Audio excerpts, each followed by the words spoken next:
नगर पालिक निगम भिलाई क्षेत्र के जो बड़े बकायादार हैं, जिनके द्वारा पिछले कई वर्षों से अपना संपत्ति कर सहित अन्य करों की अदायगी निगम प्रशासन में नहीं की गई है, उनके खिलाफ नगर निगम प्रशासन के आयुक्त के मार्गदर्शन में दिशा निर्देश पर एक विशेष टीम गठित की गई है। ऐसे कुछ जो बड़े बकायादार हैं, इनकी एक लिस्ट बनाई गई, इन्हें नोटिस दिया जा रहा है कुर्की के संबंध में। जो बकाया है उसको जमा करिए, अन्यथा आपके खिलाफ कुर्की की जाएगी। तो इन बातों की जानकारी देने के लिए, साथ ही किस तरह की प्रक्रिया, किस तरह की कार्रवाई की जाएगी, या पहले समझाइश दी जाएगी, नोटिस दिया जाएगा, उसके बाद कुर्की की कार्रवाई की जाएगी, इन बातों का जवाब देने के लिए हमारे साथ मौजूद है नगर पालिक निगम भिलाई के जनसंपर्क अधिकारी शरद दुबे जी। आइए हम इन्हीं से जानने की कोशिश करते हैं।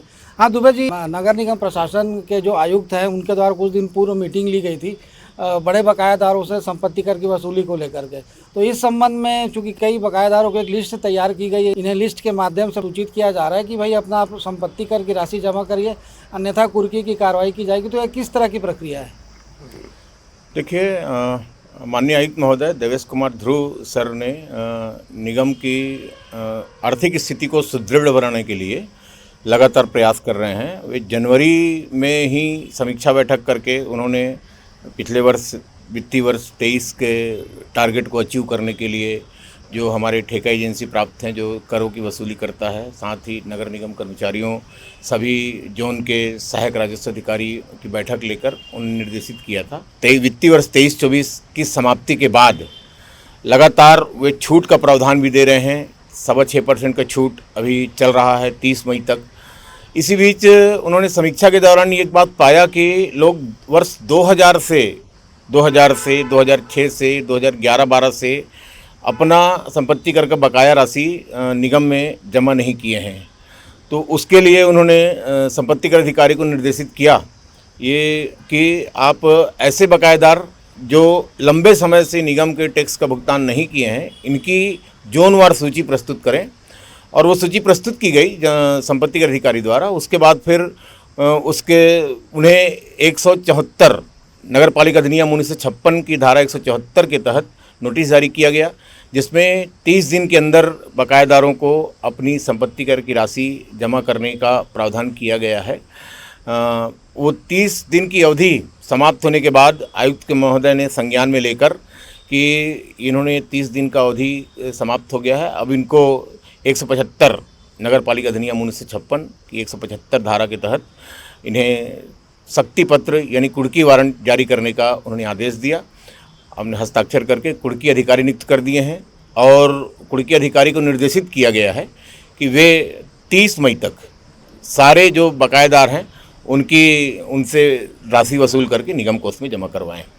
क्योंकि ऐसा भी देखने को मिलता है कि इसके पूर्व भी जो कुर्की दल का गठन किया गया था, जो कुर्की दल में शामिल अधिकारी कर्मचारी रहते हैं, वो मौके पर पहुंचते हैं, तो उस दौरान भी जो कि बकाया राशि, उसमें से कुछ राशि का भुगतान उनके द्वारा मौके पर किया जाता है।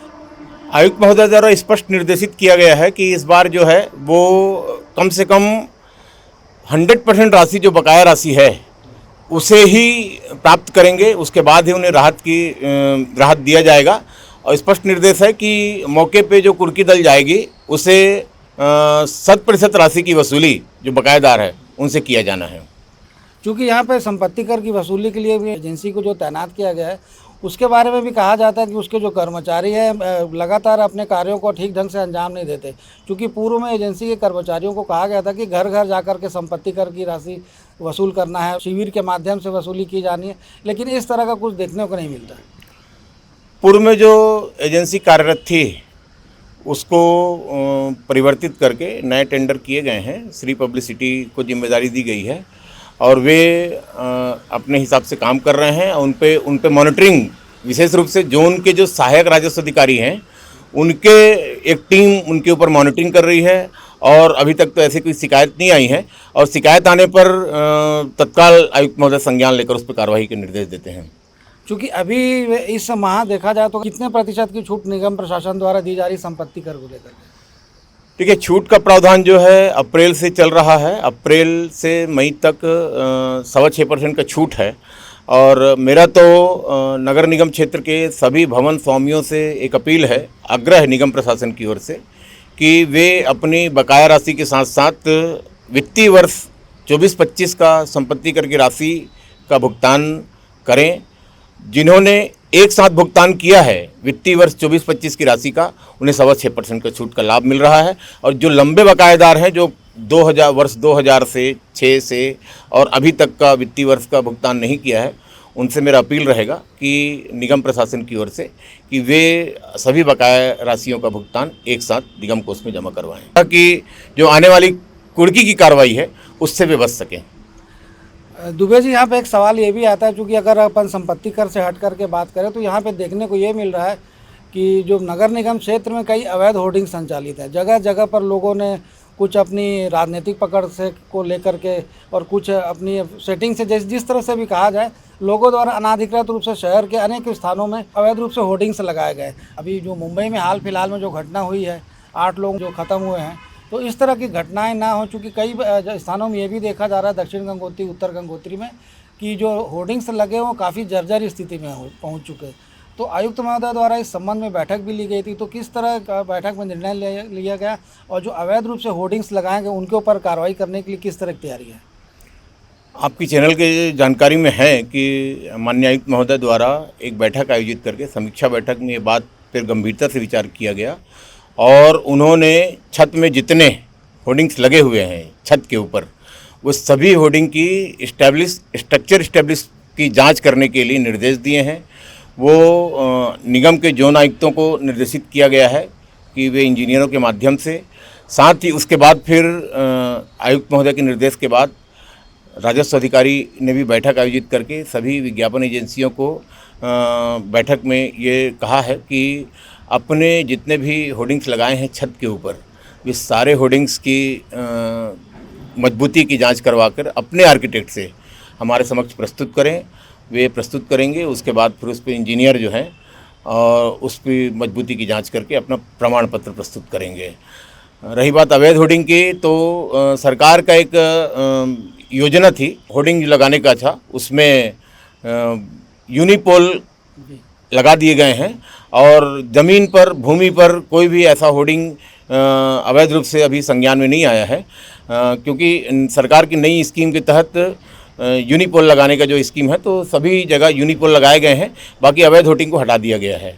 कुछ एजेंसियों ने स्वयं अपने से हटाया है और निगम के संज्ञान में आने के बाद उससे हटवा दिया गया था।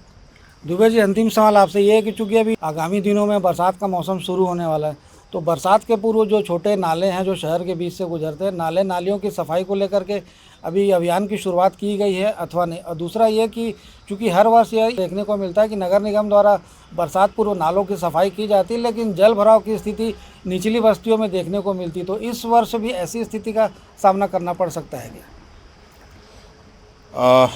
आयुक्त महोदय बैठक में इस बात की विशेष रूप से चिंता करते हैं और वे जब से आए हैं अपने कार्यकाल नगर निगम भिलाई में शुरू करते ही उन्होंने सबसे पहले बैठक में निर्देश दिया कि निगम क्षेत्र की जितनी बड़ी छोटी नालियां हैं उसका पहले लंबाई के हिसाब से एक विवरण तैयार किया जाए बीट वाइज। उसके बाद फिर उसमें बड़े जो नालियां हैं उसमें जो जेसीबी, छोटी जो बैकेट वाली जेसीबी आती है, उसके माध्यम से सफाई करवाई जाए। सभी जोन आयुक्तों, सहायक स्वास्थ्य अधिकारियों ने अपना प्रतिवेदन दिया है और उसके बाद फिर ये बड़ी नालियों की और छोटी नालियों की गहराई से सफाई, चाहे कामगार उतार कर हो, चाहे मशीन के रूप में चैन मेंटेन, बड़े बड़े नालों की सफाई चैन मेंटेन के माध्यम से किया जा रहा है। और विशेष रूप से उन्होंने ध्यान आकर्षण करवाया आयुक्त महोदय ने कि जो 2 नालियों या 3 नालियों का जॉइंट आता है, संगम जिसको बोलते हैं, उसमें कहीं झिल्ली पन्नी आके फंस जाता है तो वो पानी विपरीत दिशा में बहकर वो जल भराव की स्थिति आती है।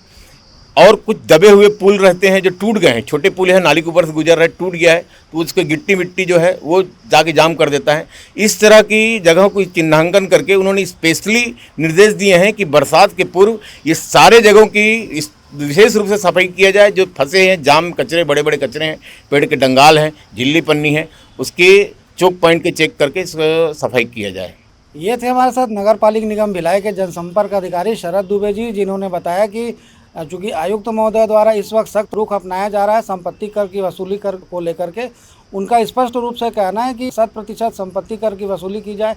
इसके लिए जो एजेंसी है उससे भी निर्देशित कर दिया गया। साथ ही जो निगम के राजस्व अधिकारी, उन्हें भी विशेष बैठक में हिदायत दी गई है, समीक्षा बैठक में, कि अपने क्षेत्रों में, अपने जोन क्षेत्रों में संपत्ति कर की राशि जो है 100% उसकी वसूली की जाए। साथ ही यह भी आदेशित किया गया है कि जो हितग्राहियों को संपत्ति कर की राशि जमा करने में किसी तरह की कोई कठिनाइयों का सामना ना करना पड़े। साथ ही दुबे जी ने यह भी बताया कि चूँकि अवैध होर्डिंग्स को लेकर के भी नगर निगम प्रशासन द्वारा एक अभियान चलाया जा रहा है, जो विज्ञापन एजेंसी के संबंधित तो जो संचालक है उन्हें भी हिदायत दी गई है कि अपने होर्डिंग्स की जांच करें और किसी तरह की कमजोरी अथवा किसी तरह की भी स्थिति देखने के उपरांत उसका संधारण किया जाए। इसका यह भी कहना है कि बरसात पूर्व नालों की साफ सफाई को लेकर के निगम आयुक्त द्वारा विशेष पहल की जा रही है। और सबसे बड़ी बात एक है कि चूंकि आयुक्त महोदय द्वारा सभी जोन क्षेत्रों में स्वयं मॉनिटरिंग की जा रही है, सुबह 6 बजे से ही उनके द्वारा दौरा शुरू कर दिया जाता है। साफ सफाई व्यवस्था को लेकर के तमाम मूलभूत सुविधाएं लोगों को उपलब्ध कराने को लेकर के निगम आयुक्त का यही प्रयास रहा है।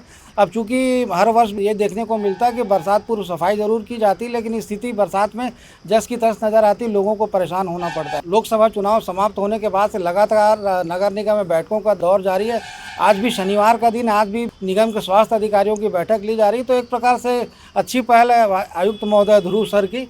लेकिन यहाँ पर देखने वाली बात यह है कि क्योंकि जो बैठकें होती हैं लगातार जो दिशा निर्देश देते हैं वो धरातल में वास्तव में उतर पाते हैं या केवल फाइलों में ही सिमट कर रह जाते हैं।